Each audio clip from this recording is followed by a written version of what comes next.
Shalom, welcome to the Jewish View. My name is Rabbi Nachman Simon with the Chabad House of Delmar, together with my co-host Mark Ronich of jbiztechvalley.com and Statewide News Service. Well, it's great to be here again, Rabbi, and we have a special guest with us today, Jeffrey Kuhn, who's the Bethlehem Town Board member and also the chairman of the Democratic Party in Town of Bethlehem. So welcome to the show. It's Thank you very much, Mark. Rabbi, let me start off by saying it's wonderful to be back with you, and happy Hanukkah. Hanukkah starts tonight at sundown, I believe. Right. December 16th, because this oh, will be right, airing okay. after the Hanukkah celebration is I over. just it's important you say Hanukkah, and you're a state official, and you're not Jewish, no problem with that. But I'm just saying it's beautiful, the diversity that this city, and I'm not saying that, I know the United States is a beautiful country for diversity, and New York State has a lot of Jewish people in it, but around the Capital District, I want you to know that Hanukkah menorah at the Four Corners in Delmar is the only public menorah in the whole Capital District. And not only that, but your fellow Democrat, of course, our town supervisor, John Clarkson, does participate. He's been a few years, 3-4 years, participating in it and saying, well, all right, the elected official shows up to these events. But even that, I just want to tell our audience that isn't even, that is very special, because there are certain towns around New York State where, all right, legally they have to allow the menorah. On the other hand, the elected official says, well, I'm not participating. So just to have a menorah here doesn't sound anything special to our audience, but I'm telling you it is. And number two, that our town supervisor participates is very, very nice. So and his predecessor, Sam Messina, also participated. We've So had him in. yeah, so it's been a town tradition. Yeah. Right. Well, I mean, I think it's we have a wonderful town with a lot of diversity, and I think that's from my perspective, that's a great thing. I love to see, as you indicated, I'm not Jewish, but I love all the different celebrations of all the different faiths. I think it's a great thing. It makes our town an even more special place to live when we celebrate all those things, and I'm happy to hear that we're sort of one of the few towns in the region that does that. Well, it's interesting, the diversity, because of, I don't know, people know that we are taping in the Bethlehem Library. This is where the studio is. Gracious gives us consent to film here. And it's been a number of years, like 15, 20 years ago, and I said, well, can I put up a Hanukkah menorah in the hall? And again, public property, it's library. And they said, well, Rabbi, what would you feel about having a Christmas tree? So, this is not Israel, right. Maybe if we were middle of Jerusalem, I'd say something, but what are you going to say? This is a Christian country for the most part. I mean, it's a not secular country, but most people say, I says, no, I wouldn't mind it. It's part of diversity. And that really was the argument. They said, well, if you're going to allow that, what's the problem? You have a Christmas tree right next to a menorah if anybody wants to visit. During December, we always do that. Bethlehem Public Library, see a Christmas tree right next to menorah. We can get along with each other, and it is a very beautiful idea. With all the troubles around the world, don't ask, and people just have to read the newspapers, that here in the United States and in Bethlehem we can get along with each other. Absolutely. I think it can get a little, from a legal perspective. I know there's issues about the First Amendment and endorsement of religion, but I think as long as all religions are celebrated and they're kind of put side by side, and people kind of recognize the positive influence that they have and the beautiful traditions in people's lives, I think it's great. And you're an attorney, so when you I talk am. about the legal I am. side, I'm not. I mean, that certainly is not my area of expertise. What is your area of expertise? Well, I think we discussed a little bit last time. I'm primarily an environmental attorney. I practice in some other areas as well, but I think if I was going to describe myself in shorthand, I think it's primarily environmental. Yeah. So what? Okay. So let's get on with some issues. Okay. Get down to business. Speaking of environmental issues, what do you think of the oil tankers that come through the area here, and that from North Dakota they start out at? And right. They're coming through here, and there have been some issues that maybe these oil tankers aren't safe enough. If they roll over, they could start a fire. Right. Do you have any trepidation over these oil tankers as an environmental attorney? Well, I think first from an official in the town, from a town boardsman, it is the railroads are regulated by the federal government, and we have very little jurisdiction. And there's a concept called basically preemption in the law, which basically says that the federal government is supreme, and if there's an area that the federal government regulates, the town, the state, the county are not at liberty to interfere with those regulations. That's why I didn't ask you on behalf of the town. Okay. But, Just want to establish that. That's good. But I certainly am, as a citizen and as somebody who's interested in politics and in the environment, I certainly am aware of the controversy that has been going on with the tankers. I believe that they are taking. I've heard some discussion about taking some steps to make sure that the cargo, I guess it's crude oil, is as they can make it not volatile. Right. Try and make it so that if there was an accident, that things can be contained. Could be contained. And I also believe that there's some discussion of sort of a next generation of tankers. So obviously I'm in favor of them doing everything they can to make it as safe as possible. I think there have been some accidents. I think there was some cars that turned over at the CSX facility in Selkirk maybe a year or so ago. And nothing.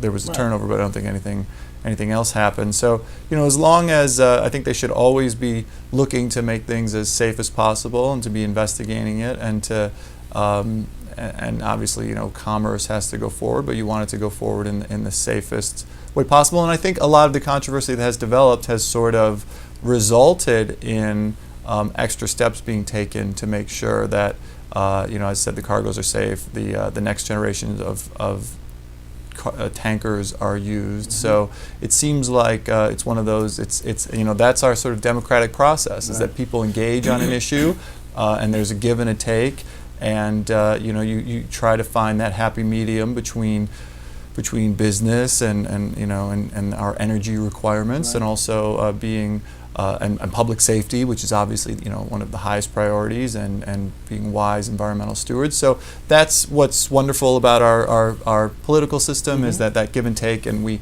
try and arrive at the best possible compromise solution. What's interesting is that you talk about the trains being federally owned and operated or whatever, or federally regulated. Regulated, yeah. Okay. And in Albany, just past the Bethlehem line, mm-hmm. on Route 32, there's a federal housing project called the Ezra Prentice Apartments. Mm-hmm. So some federal whiz somehow said, okay, we got these low-income apartments here. Mm-hmm. Oh, let's build a track. Or the tracks were there first. Oh, let's build federally, let's build apartments right next to the tracks. I mean, it's like, I've been telling elected officials to just put in their request to the federal government that there should be a wall, a containment wall, like a noise barrier or whatever, that goes up between the tracks and the apartments. Mm-hmm. And make it not just not like the Berlin Wall, but mm-hmm. it's just, make it an attractive wall. And with a nice design on it or whatever, and then if it turns over, at least you have another safety net mm-hmm. before that could contain whatever. There might be a fire, or just even the noise, and just even the all the other apparatus that it takes to right a train that tips over. Yeah, I mean, I won't pretend to really have that much knowledge about the technical issues related to overturned trains full of crude oil. I wonder whether a wall in the worst case scenario what it would really do. If you do put up some sort of wall, what are the aesthetic impacts of that? I mean, if you're living in that community, do you want to really be? Do you want your view to be of a wall? Well, it's a pretty wall, and maybe they could do a scene. Mm-hmm. Not graffiti, but maybe there could be make it aesthetically pleasing. In some way. There are ways of making it happen, and you can make the wall high enough. It must be better than looking at oil tankers. Yeah, I think. Well, yeah, and some brainiac actually thought that put federal housing next to the federally regulated train tracks. I think they probably have low-income housing in the worst area, the cheapest But it doesn't have to land. be. So I mean, Yeah. that's You what they know? usually do. So that's Right. But we had an official, and Mark's making me. I'm the rabbi, but since he's a reporter, and like yourself, all the political appointees that are here, that they say if the Keystone pipeline comes through, then that's going to be the end of the railroading. Would that be?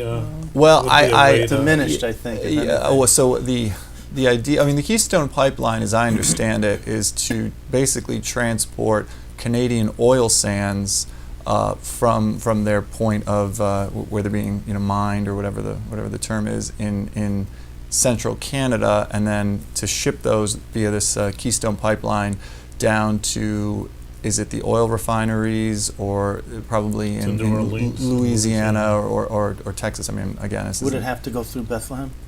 well, no. I Okay. think it would go through, as I understand it, the Keystone Pipeline would go through the middle of the country, so it would be sort of like Okay. Bethlehem and some other Minnesota, state. Nebraska. Some other Bethlehem in another state. Yes, but yeah, perhaps. So, I think there are issues with the Keystone Pipeline with, it's going to involve, I think, probably seizures of a lot of private land to build that pipeline, as many pipelines do.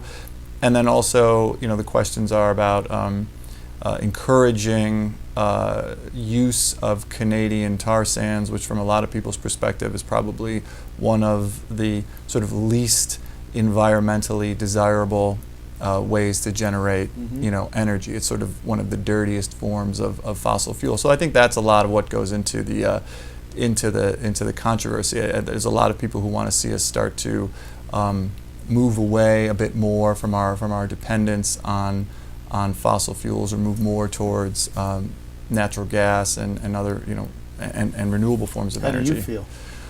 Well, personally? I think that we need to be. I think as a society, there are a lot of different ways that we can generate energy, and I'm all for promoting renewable energy. Whether it's wind energy, hydroelectric energy, biomass, geothermal. If you're in the right parts of the world that have it, I think that we should be probably using more nuclear energy. I'm a big proponent of that. So am I think It's interesting. Usually you say environmentalists don't. Maybe I'm wrong. No, or- but they're safe. It's a safe. yeah, energy. it's one of those. There are, we obviously we have a very energy dependent society, and that's something that's a related issue. But as long as we're going to have these energy demands, it's I'm not sure if using sort of solar energy and wind energy and hydroelectric is enough to get us. It's not to satisfy all our energy demands, and so then it's going to have to be the rest is going to have to be made up of some mix of nuclear and combustion of fossil fuels. And while nuclear energy certainly has, like all those different kinds of energies, it has its pluses and its minuses. I think that one of the pluses with nuclear energy is that there are no emissions. It doesn't contribute to global warming or to climate change. But obviously there are other environmental issues having to do with what do you do with the spent fuel and everything. But in societies like France, which have a strong commitment to environmental stewardship, they're essentially use 100% on nuclear energy. So I'm someone who thinks it should certainly be part of what we talk about in terms of a mix, because it has, like all those different kinds of energies, it has advantages and disadvantages, and to just sort of say, hey, we're not going to consider that one form of energy technology, I don't think is wise. So, I don't either. I agree with you. yeah. So we do agree on something. There you go. All right, that's pretty good for Mark All right. right here. But tell me, what issues in the town Mhm. are most compelling right now to you? Sure. The budget's not an issue. Well, yeah, I think we had got a that. pretty good budget year this year. I mean, a few years ago we had a bit of a budget shortfall because we had a pilot agreement, a payment in lieu of taxes agreement that was expiring for the Selkirk cogeneration facility, and that led to the amount of revenue the town was generating from that facility No pun intended. No pun intended, sort of dropping precipitously from one year to the next, and so that did result in an increase in taxes, while at the same time we also cut spending significantly. So we went at that Right. gap several years ago from both directions, which is, all right, we have to generate some more revenue and we have to cut spending. Since then, since that sort of difficult budget year, the last two have been significantly better. We're always, I think in both those years, the amount of tax increases was within the state tax cap, which is Right. 2%. And we're always looking for ways to operate the town government in the most efficient way possible. Figure out ways through technology or through shared services to give the same amount of services, perhaps with by spending less money. And we're always working at that so that we can keep taxes as low as possible, but also deliver the services that people have come to rely on in this town. And we do things in this town that other communities don't do. I mean, for example, the town picks up all your leaves in Bethlehem, Yes. where in many communities that isn't the case, and in the autumn you just have to sort of deal with that on your own. So, I mean, that's just one example of the when we were having sort of difficult budget times, that's something that was considered in terms of, well, is this a service we can still afford to do? And I think we really said, yeah, that's something that people have come to expect and to appreciate about their town government. So we're gonna find other ways, other places to cut and to. Do you, off the top, happen to know? I'm getting to a point here. Sure. How much that leaf picking up does that cost? How much that costs? Yeah. I don't know the answer Okay. to that off the So, top of my head. Because when you get into this leaf picking up business, Mhm. it's never fast enough. The residents say, well, it's been out here my leaves have been out on the side for 2 weeks. Right. Where are you? Yeah, yeah. And it's like, say thank you for doing the service at all. Right. But, Well, people here pay they taxes, want and it isn't. They so I'm are just letting you. Yeah, don't know if I you've hear heard about that. it. You do. Okay. Absolutely, I do. I mean, the idea is, I think they're on a 3-week schedule, Yeah. but it's I always. stopped one of the highway department guys, and I asked him. Because he was coming around for they were coming around for something else. Mhm. I said, when do you think, the leaves? And he goes, well, they got a schedule of when they go through, and he was explaining it very nicely. He was Yeah. explaining it all to me, and I was like, there's a lot more that goes into this leaf picking up than you would think. Well, it's the highway department, Right. and it's of course always subject to the vagaries of the weather. Right. And if we had some early snowfall this year, and so the highway department is out, With the they're out plows. plowing, Yeah. and so because we have a finite number of individuals employed in the highway department, they need to be doing that. So it means they're not picking up the leaves at that time. So they will get them. They'll get Yeah. around to all of them.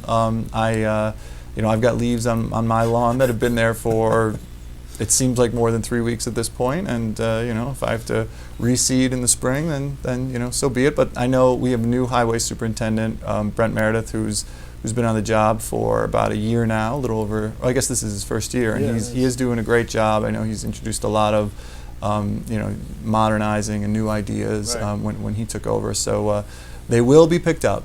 It's just So, and he's a Democrat. yes, he is. So it switched. Greg Sagendorf was his predecessor, who was a Republican, Right. and now it's switched to a Democrat. So Yes. are there any Republicans left? There is. You mean townwide elected Well, officials? was it Nancy Mendick, our receiver of taxes, is a Republican. Sole Republican. But yes, Last- every last other one person standing. every other townwide elected official is a Democrat. Is a Democrat. How did that happen? I mean, it used to just 10 years ago it was all Republican. How did this? I mean, you're the Democratic chairman. That's why I'm asking. Yeah, sure. How did this happen? Well, I think the power of the democratic ideas, perhaps. It's got to be more than that. Yeah. Well, listen, there are demographic shifts in the town. Yeah, but it's got to be. There were people from Albany moving to Bethlehem, Well, and that's- they re-enrolled from being a Democrat to being enrolled as a Republican when they moved here under previous administrations 20 years ago. And you had a waiting list for the GOP committee slots, and everyone wanted to be a committeeman. Now Right. they barely can fill what their requirements. So Well, I mean, we have, that's from gotta the be from more the than- Democratic Committee's perspective, I mean, we now have a very very well-run committee with a lot of participation. We have 62 members, Mhm. and we now have sort of a waiting list of people who would like to join It's the committee. amazing how times change. Yeah, but I think from the Democrat perspective, there's a lot of people in the town who are committed or civic-minded and committed to having the town run as smoothly as possible, and that's people tend to sort of get involved in the committee. Not always, but people tend to get involved in the committee, and as sort of a first step in getting involved in local politics, and then from there might eventually decide to run for some town-wide office, and Yeah, that's the because way it's worked. But it used to be that there were Democrats moving into the town of Bethlehem, even Mhm. Guilderland too, but Guilderland's all Democrat now. And Colony is all Democrat, believe it or not. Mhm. So, and you have like one position maybe that is Republican, like in Colony, the town clerk, Liz Del Tordo, is Republican. Okay. But anyway, this is a community here in Bethlehem that is that just doesn't always gravitate towards one party or another. It didn't always. Now, is it the independents, the blanks? Are they a third? Are they equal to the enrollment of the Republicans and Democrats? Or? Well, when you say the independents, do you mean No, the blanks. I said the NOP, Yeah. I didn't mean the non-affiliated? I. I think that the Democrats are. I mean, I know the relationship between the Democratic enrollment and the Republican enrollment. What is that? Well, the Democrats, I think we have about a 10 to 6. So maybe 10,000 to 6,000 enrollment advantage. Wow. These are rough figures. Yeah. Um, And again, that in the 20 years that flipped because it used to be over Right. 10,000 for Republicans and under 6,000 for Democrats. Right. Well, a lot of that, I mean, a lot of it is are local factors. A lot of it are national factors. I mean, people tend to be much more aware of national politics than local politics, and I think a lot of times their party identification is a function of what they see at the national level. There's a lot more media attention on the national issues. Well, there's also a philosophy on the national level, and you don't get that. You don't get a philosophy on the local level. Like when I was working for a countywide political organization, I asked, well, what's our motto? What's our mantra? What do because I was doing an ad journal, I wanted to put our, and they said, well, go ask state committee. Yeah. And then I went to state committee. They said, well, we don't have one. Go see what the nationals. And the national mantra is a lot different for both Republicans and Democratic sides. The national mantras are a lot different than the state mantra. Oh, absolutely. Or the local mantra. So you can't use the national one because it doesn't. New York is totally a different animal for both parties. Absolutely. In around the country. So what I'm saying is that and how long have you been town chair? I became the chairman of the party in 2012. So do you think that, so it's been about 2 years, 3 years. Yeah, a little over 2 years. So is this something that it was your predecessor gets the credit for turning this around from Republican to Democrat in the town, or? Well, I think there are a variety of factors that contributed to that. Some of them are local, some of them are national, some of them are purely demographic that really don't have anything to do with any individual. I mean, the party has I think been more well organized than the Republicans locally for several years, and that obviously plays a part in it. Yeah. But there's a variety of factors, and I think you see a lot of people who might have been moderates in the past and who might have broken either way, I think tend to break more, at least in the Northeast, at least in the state of New York, I think they tend to break more for the Democrats. That's just my perspective on it. Are you a political animal? Yeah, I think that's fair to say. I mean, I'm on the town board, I'm the chairman of the party. I follow politics. When did you get the bug? Oh, well, I mean, I went to college for political science in Washington, D.C. So Which college? I went to American. Oh, wow. Very good school. Oh, thank you. So I've had the bug for a long time. It's always been something that's fascinated me.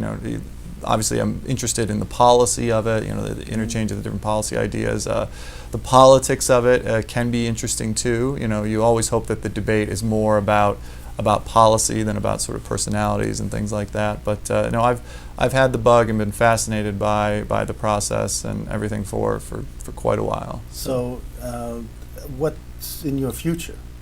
I mean, now you're on the town board. Yep. You're an attorney in a private with a private firm. Yeah. You're not working for the state. No, I work in private practice. And you have, you're the town chairman. What's in your future? Something's got to gel here. You're young, and I mean, at this point, I'm on the town board, and I have a year left on my term, and I think to continue to do the things that we've been doing, I feel like we are making good progress in the town, and I like to think that we're sort of a model of municipal government. Continue to operate the town as effectively as possible. I think if you kind of keep your eyes on what you're doing and do it as well as you can, then, other opportunities may present themselves, and you just Would have you to look for political office yourself full time? I'm saying, you're in the political system. Depends what you do. Yeah, I wouldn't reject the concept, but I think a lot of stuff in politics is sort of about opportunity and who else is running. For example, if I know that there's a long line of people, if Senator Breslin was to retire, there's a long line of people who'd want to succeed him. Sure. Would you be in that line? That's not something I've really given much thought to. I think Senator Breslin does a wonderful job, yes, and I don't know if there's any reason to think that he's retiring, but So no, I'm not in the line. Oh. Mark, we're out of time. We're out of time. We're having a good, when you have a good time, that time flies. And thank you for coming back again. And my pleasure. It's always there's great always to talk to something you. new happening in the world. The world's never stagnant. Our town is not stagnant. Jeff, we got to have you back soon. Come absolutely. back. I'd love to. Absolutely. I always enjoy talking So, with you Jeff, guys. thank you very much for being on The Jewish View. My Continue pleasure. your good work. Thanks so much, Rabbi Mark.